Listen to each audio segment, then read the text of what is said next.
இந்த ஆகமம் ஆகமம் என்று வடமொழி ஏதோ குட்டி போட்டதாக அவர் சொல்லுகின்றார்கள். அது அல்ல. பழந்தமிழ் மக்கள் வாழ்க்கையில் படிப்படியாக தோன்றிய வரலாற்று உண்மைதான் அந்த ஆகமம் என்பது. இதற்கு இன்னும் ஒரு சான்று சொல்லணும் அப்படின்னாக்க, கிராமத்தில் அம்மன் கோயில் காப்பு கட்டும் பொழுது மலையில இருக்கிற அம்மனை ஊருக்குள்ள அடைக்கணும்னு சொல்லுவாங்க. எல்லாரும் மேலதாளத்தோட போய் கரகத்தில், அதான் இப்ப சொல்றேன், இப்ப இந்த கலயம் கலசம், இந்த கரகத்தில் அவர்கள் அம்மனை எழுந்தருளாக உடுக்கடிப்பார்கள். ஏ உலக ஆண்டநாயகியே, உலக ஆண்டநாயகியே, இந்த கரத்திலே நாங்கள் கொண்டு வந்த இந்த கரகத்திலே எழுந்தருள்வாய் எழுந்தருள்வாய். அப்படி கரகம் டும் டும் டும் டும் அடிப்பார்கள். இதைதான் எழுந்தருளை செய்தல். இதைத்தான் அவங்க ஆவாகன அப்படிங்கிறது. இதைத்தான் எழுந்தருளை செய்தல். அவர்கள் அழைத்தது பழந்தமிழ் மக்கள்.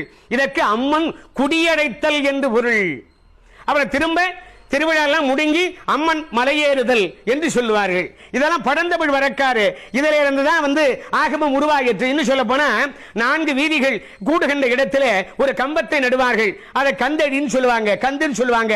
வானத்தில் உரைகின்ற தெய்வத்தை அந்த கம்பத்திலே எழுந்தருள வேண்டும் என்று சொல்லுவார்கள். இப்ப எழுந்தருள்க நாங்க தமிழ்ல சொல்றோம். எழுந்து இதுல குடியமர்கள் அர்த்தம். நடுதறியில எழுந்தருளை செய்வார்கள். அதுக்கு என்ன பேரு தெரியுமா?